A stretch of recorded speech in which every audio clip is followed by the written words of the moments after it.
sweet potatoes, one of my favorite vegetables, especially this time of the year. One of the things that you can find right now is all these different sweet potatoes. And this is a sort of a Japanese variety that has a very sweet kind of chestnutty flavor. It's got a different texture to it as well. And so we just roast these in the oven. And then what I like to do is just break them into pieces. So what we're doing is we're creating different surface areas that we're then going to talk about how we cook that and get more texture. And then we'll pop them under the broiler. And the thing with the broiler that's really important in this is, again, we talk about building flavor. So if you just had these on their own, they taste like great sweet potatoes. If you throw them under the broiler or you put them in a super hot oven, creating a little bit of char, that char is developing flavor. That char is going to develop a little bitterness, a little bit of sweetness. It's also going to develop something that's really important, which is texture. It's not just a one texture note now. And then it has a really simple glaze, which basically is orange juice, lemon juice, orange zest, maple syrup, and champagne vinegar.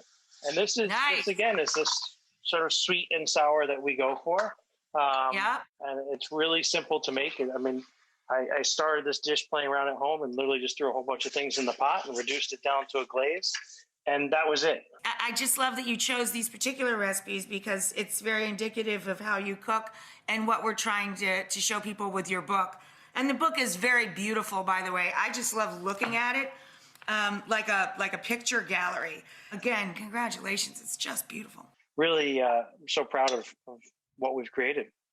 Beautiful. So we'll finish this dish off, and this is basically kind of throw some yogurt on there and some jalapenos. You could do without if you wanted to, but what's nice about this is the yogurt is going to add some richness to it. The yogurt's going to add a little tang. It's also going to help balance out the spice that you get from the jalapeno. And then we basically just sprinkle all of the sweet potatoes all over.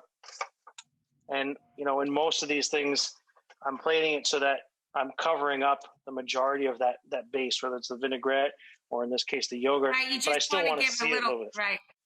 You want it to be a bit of a surprise. Yeah. Exactly. And so we cover it with the glaze. Not every bite's going to have the glaze. And then lots of herbs. We have dill and mint, and then just a little bit of olive oil.